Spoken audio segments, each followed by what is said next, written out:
Assalamualaikum warahmatullahi wabarakatuh. Saya Tanya Puji Astuti. Di sini saya akan menceritakan kisah tentang Abu Kilabah dengan rasa syukur dan sabarnya kepada Allah Subhanahu wa taala. Bismillahirrahmanirrahim.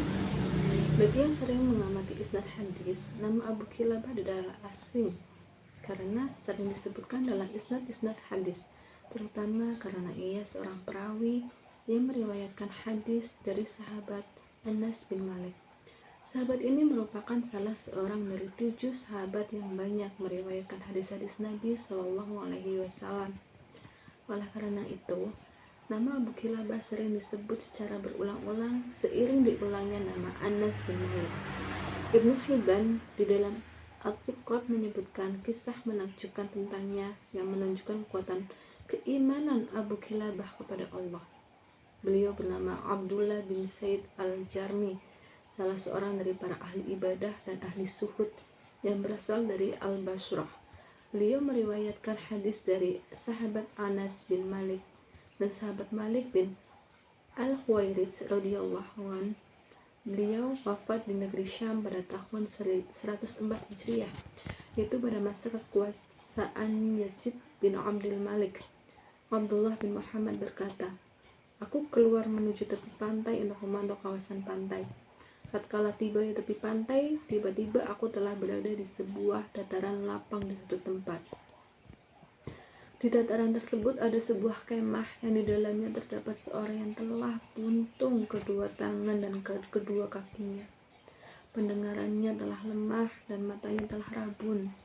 Tidak satu anggota tubuhnya pun yang bermanfaat baginya kecuali lisannya."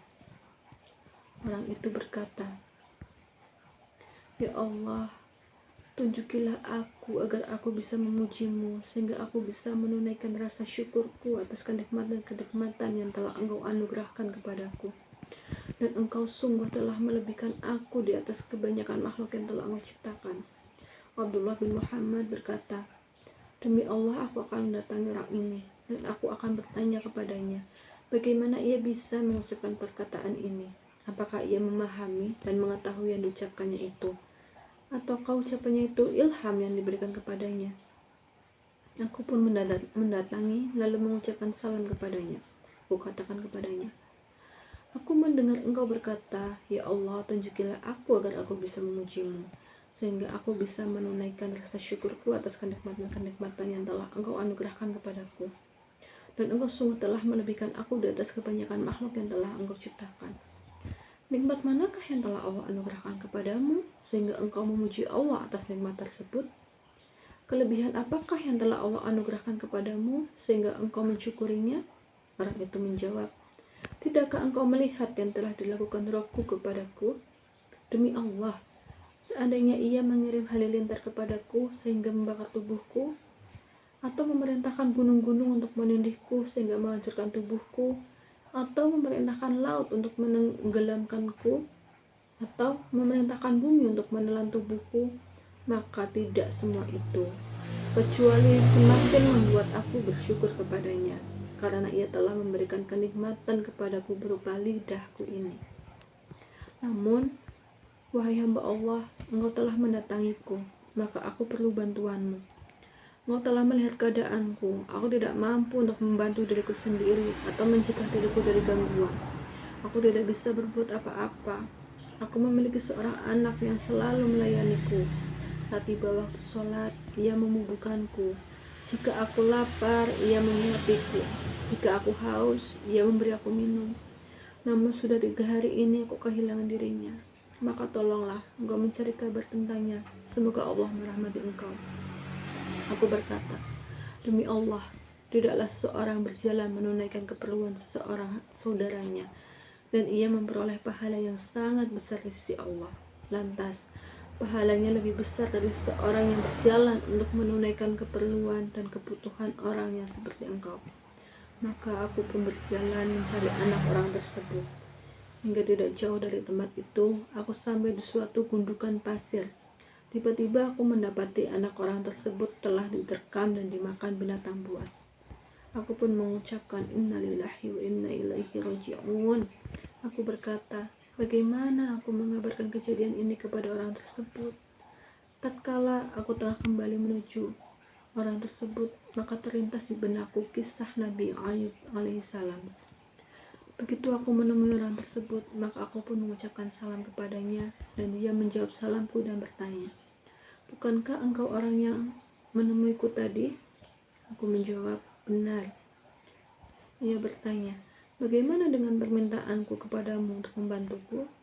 Aku pun berkata kepadanya, "Engkau lebih mulia di sisi Allah ataukah Nabi Ayub alaihissalam?" Ia menjawab, "Tentu Nabi Ayub alaihissalam." Aku bertanya, "Tahukah engkau cobaan yang telah diberikan Allah kepada Nabi Ayub? Bukankah Allah telah mengujinya dengan hartanya, keluarganya, serta anaknya?" Orang itu menjawab, "Tentu aku tahu." Aku bertanya, "Bagaimanakah sikap Nabi Ayub dengan cobaan tersebut?" Ia menjawab, "Nabi Ayub bersabar, bersyukur, dan memuji Allah." Aku berkata, "Tidak hanya itu, bahkan ia dijauhi oleh karib, kerabatnya, dan sahabat-sahabatnya." Ia menimpali, "Benar." Aku bertanya, "Bagaimanakah sikapnya?" Ia menjawab, "Ia bersabar, bersyukur, dan memuji Allah." Aku berkata, "Tidak hanya itu, Allah menjadikan ia menjadi bahan ejekan dan gunjingan orang-orang yang lewat di jalan. Tahukah engkau tentang hal itu?" Ia menjawab, "Iya." Aku bertanya, "Bagaimanakah sikap Nabi Ayub?" Ia menjawab, "Ia bersabar, bersyukur, dan memuji Allah." "Langsung saja jelaskan maksudmu, semoga Allah merahmatimu." Aku pun berkata, "Sesungguhnya putramu telah aku temukan di antara gundukan pasir dalam keadaan telah diterkam dan dimakan binatang buas. Semoga Allah melipat gandakan pahala bagimu dan menyabarkan engkau." Orang itu berkata, "Segala puji bagi Allah yang tidak menciptakan bagiku keturunan yang bermaksiat kepadanya, lalu ia menyiksanya dengan api neraka." Kemudian ia berkata, "Inna lillahi wa inna ilaihi raji'un." Lalu ia menghela nafas panjang, kemudian meninggal dunia. Aku berkata, "Inna lillahi wa inna ilaihi raji'un." Besar musibahku, orang seperti ini. Jika aku biarkan begitu saja, maka akan dimakan binatang buas. Dan jika aku hanya duduk, maka aku tidak bisa melakukan apa-apa. Lalu aku pun menyelimutinya dengan kain yang ada di tubuhnya, dan aku duduk di dekat kepalanya sambil menangis. Tiba-tiba datang kepadaku 4 orang dan berkata kepadaku, "Wahai Abdullah, ada apa denganmu? Apa yang telah terjadi?" Aku pun menceritakan kepada mereka yang telah aku alami. Lalu mereka berkata, "Bukalah wajah orang itu, siapa tahu kami mengenalinya." Aku pun membuka wajahnya. Lalu mereka pun tersungkur mencium keningnya, mencium kedua tangannya. Lalu mereka berkata, "Demi Allah, matanya selalu tunduk dan melihat hal-hal yang diharamkan Allah. Demi Allah, tubuhnya selalu sujud tatkala orang-orang dalam keadaan tidur." Aku bertanya kepada mereka, "Siapakah orang ini? Semoga Allah merahmati kalian." Mereka menjawab, "Abu Kilabah al-Jarmi, sahabat Ibnu Abbas. Dia sangat cinta kepada Allah dan Nabi SAW. Lalu kami pun memandikan dan mengafaninya dengan pakaian yang kami pakai. Lalu kami menyolati dan menguburkannya. Setelah usai, mereka pun berpaling pulang, dan aku pun pergi menuju pos penjagaanku di daerah perbatasan. Tatkala malam hari tiba, aku pun tidur. Aku melihat di dalam mimpi ia berada di taman surga, dalam keadaan memakai 2 lembar kain dari kain surga sambil membaca firman Allah, "Salamun alaikum bima sabartum fa ni'ma uqbaddar." Ini artinya, keselamatan bagi kalian dengan masuk dalam surga karena kesabaran, maka alangkah baiknya tempat kesudahan itu. Surat Al-Rod ayat 24.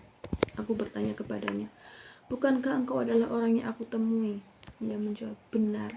Aku berkata, "Bagaimana engkau bisa memperoleh ini semua?" Ia menjawab, "Sesungguhnya Allah menyediakan derajat-derajat kemuliaan yang tinggi yang tidak bisa diperoleh kecuali dengan sikap sabar tatkala ditimpa bencana dan rasa syukur, tatkala dalam keadaan lapang dan tentram bersama dengan rasa takut kepada Allah, baik dalam keadaan sendirian maupun dalam keadaan di depan halayak ramai." Semoga kisah ini dapat menjadi sumber inspirasi bagi kita semua untuk mendekatkan diri kepada Allah Subhanahu wa taala. Semoga hal baik dapat meningkatkan kualitas ibadah kita. Mari kita terus berdoa menjadi hamba yang taat dan bertakwa. Terima kasih. Wassalamualaikum warahmatullahi wabarakatuh.